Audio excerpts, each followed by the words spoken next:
Bonjour Marguerite Caton. Et bonjour à tous. Vous voulez encore nous parler d'impôts? Mais non Guillaume, je vous parle de football ce matin, de la FIFA, la Fédération internationale de foot qui va peut-être bénéficier d'un cadeau d'une grande générosité. Un amendement prévoit d'exonérer d'impôts les fédérations sportives internationales ainsi que leurs salariés. Un régime de faveur qui irrite et intrigue. Bonjour Pierre Rondeau. Bonjour. Vous êtes économiste, co-directeur de l'Observatoire Sport à la Fondation Jean Jaurès.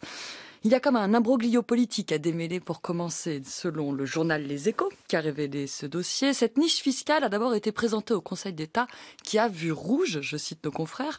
Elle a donc disparu du projet de loi de finances avant d'y être réintégrée in extremis mercredi dernier, juste avant l'activation du 49.3 par la Première ministre. Plus étonnant encore, selon le Parisien, cette fois, le premier signataire de l'amendement Belkir Belhaddad, député de la majorité, affirme qu'il n'en est pas à l'origine, qu'il découvre le dispositif et poursuit tel qu'il est écrit, je suis totalement contre, j'ai demandé qu'on retire ma signature. Alors, on a l'impression d'une décision imposée. Comment expliquez-vous ce micmac ? Alors, l'explication politique, personnellement, je l'ai pas et je pourrais pas apporter une analyse fine politique, d'un point de vue politique. Maintenant, cet amendement, oui, effectivement, il peut choquer profondément, puisqu'on rappelle que si c'est pour exonérer d'impôts la FIFA ou n'importe quelle grande organisation sportive internationale, on parle quand même d'un budget de 11 milliards sur toute la période 2022-2026 pour la FIFA. Si on leur retire l'impôt s'ils venaient à s'installer en France, ça pourrait profondément choquer. Maintenant, il faut quand même le rappeler, vous parlez de paradis fiscal sportif pour la France, ça l'est déjà depuis 2010.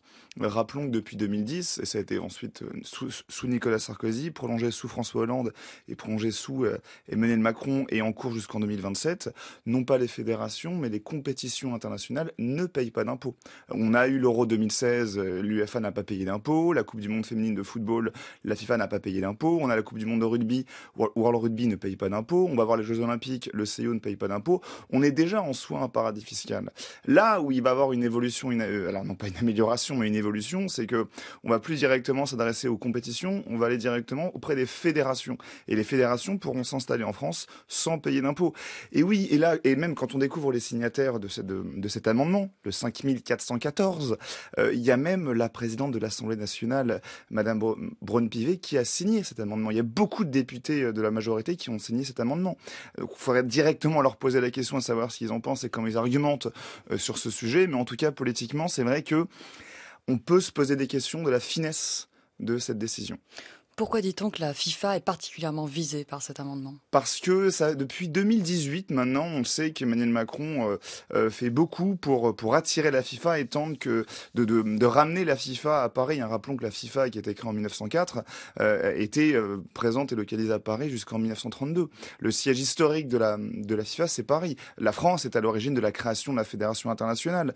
Donc d'un point de vue médiatique, réputationnel, diplomatique, Emmanuel Macron aimerait beaucoup que la FIFA revienne en France. On a déjà eu l'installation en 2021 d'une annexe à la Concorde de la FIFA. Et voilà, il aimerait conclure, en tout cas confirmer cette présence à des fins géopolitiques, réputationnelles et aussi de lobbying politique en matière de gouvernance sportive. La France voudrait effectivement briller et montrer à quel point elle est importante sur le concert des nations sportives. Au-delà des questions de rayonnement, quel est l'intérêt pour un pays d'héberger le siège de ce type d'institution, Pierre Rondeau ? Est-ce que la Suisse, où loge actuellement les fédérations sportives internationales, retire des bénéfices économiques ? C'est ici qu'on peut vraiment se poser la question. Et le débat n'aura pas lieu ici ce matin, mais sur la question de l'impôt, à savoir de l'intérêt ou pas d'exonérer d'impôt une compétition, une fédération. Quand on parle des compétitions sportives, oui, ça peut choquer. La Cour des comptes parle par exemple d'un manque à gagner fiscal de 167 millions d'euros en ce qui concerne l'Euro 2016. L'UEFA est venue en France pour l'Euro et donc n'a pas payé d'impôt, on n'a pas récupéré 167 millions d'euros. On a des compétitions du UFC, des compétitions de NBA, beaucoup de compétitions sportives qui viennent en France pour la raison fiscale. Et on se dit, c'est choquant. La question qu'on peut se poser, c'est s'ils devaient payer cet impôt, est-ce qu'ils viendraient en France ? Donc ils viennent, ils ne payent pas, mais au moins ils sont là et ils améliorent l'expérience et la réputation française. En ce qui concerne une fédération, un siège qui s'installerait en France, la FIFA, on ne peut pas percevoir de véritables retombées économiques. La Suisse ne bénéficie pas en matière de rayonnement international ou en matière de retombées économiques de la présence du siège de la FIFA, voire de l'UEFA. Il n'y a pas plus de tourisme parce que le siège de la FIFA est présent en Suisse. Non, mais une étude de l'Académie internationale des sciences et techniques du sport, alors je n'ai pas vérifié cette étude elle-même, elle est citée par la Croix, dit quand même que la Suisse a bénéficié de plus de 3 000 emplois directs, 45 000 nuitées d'affaires. Là, il pourra avoir une création d'emplois, c'est sûr. Il y a plus de 500 salariés au sein de la FIFA au siège à Zurich, c'est sûr. Mais l'amendement le précise aussi. Il y aura une exonération d'impôt pour la fédération et pour les salariés, qui eux-mêmes ne paieront pas d'impôt pendant 5 ans, le temps de leur contrat auprès de la FIFA ou auprès de n'importe quelle fédération. Donc oui, ça pourrait créer des emplois, effectivement, entre 500 et à la rigueur 3000 si on reprend cette étude, mais qui seront eux-mêmes exonérés d'impôts. Et est-ce que on peut pas encore chiffrer le prix et le coût de cet amendement s'il venait à être intégré au PLF, mais entre 3000 emplois créés et des centaines de millions d'euros qui échapperaient à l'impôt, ça fait cher payer l'emploi. Ce que montre cette affaire aussi, c'est qu'on n'en a pas fini avec la concurrence fiscale au niveau européen. Alors, en ce qui concerne les multinationales, depuis le mois de mars de cette année, normalement, il y a un impôt minimal de 15% qui s'applique.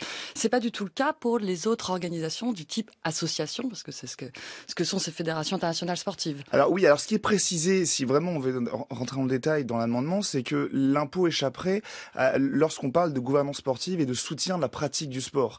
Alors ça peut être très, hypocrite, parce que ça restera la FIFA qui n'est pas une société à but lucratif, mais tout de même génère 11 milliards de retombées économiques et de bénéfices.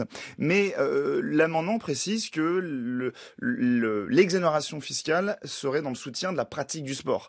La question qu'on peut se poser, c'est effectivement, est-ce que le fait que la FIFA soit présente en France permettrait de soutenir la pratique du sport, chose que ne ferait pas ou serait incapable de faire le ministère des Sports. Donc, la question qu'on peut se poser, c'est aussi, est-ce que les autres activités de la FIFA, celles qui ne relèvent pas du bon esprit sportif, seront imposées? Alors c'est toute la question, et c'est pour ça que je pense qu'on aura l'occasion d'en reparler. On ne sait pas pour l'instant si c'est uniquement la pratique du sport, la gouvernance sportive, la question des gains sur les droits TV, sur la billetterie, sur les partenaires, sur le sponsoring. Il y a aussi de l'argent qui est généré à ce niveau-là. Est-ce que l'argent qui sera généré par la FIFA à l'étranger sera capté ou non, sera déclaré ou non en France? Admettons par exemple que si en 2034 on nous annonce la Coupe du Monde en Arabie Saoudite, si la FIFA génère des bénéfices en Arabie Saoudite, est-ce que l'argent sera déclaré en France et exonéré d'impôts en France via des gains réalisés en Arabie Saoudite? On peut se poser des questions. C'est à quel moment on va considérer que l'argent qui est récupéré sert la pratique du sport ou sert les intérêts directs de la FIFA. Enfin bon, ce qu'il faut quand même noter, c'est que pour l'instant, la FIFA dit qu'elle n'a pas du tout l'intention de quitter Zurich. Donc c'est une affaire à suivre qui se poursuivra au Sénat, vous l'avez dit, lors de l'examen du projet de loi de finances au mois de novembre. Merci beaucoup, Pierre Rondeau, de toutes ces explications. Je rappelle que vous êtes économiste, co-directeur de l'Observatoire Sport à la Fondation Jean Jaurès. Je signale parmi vos nombreux ouvrages Fin de partie pour le foot, c'est aux éditions de l'Aube, paru en 2021. Ou encore Les tabous du foot, sexe, alcool, argent, arbitrage, racisme, dopage, chez Solar en 2019. Merci Marguerite Caton.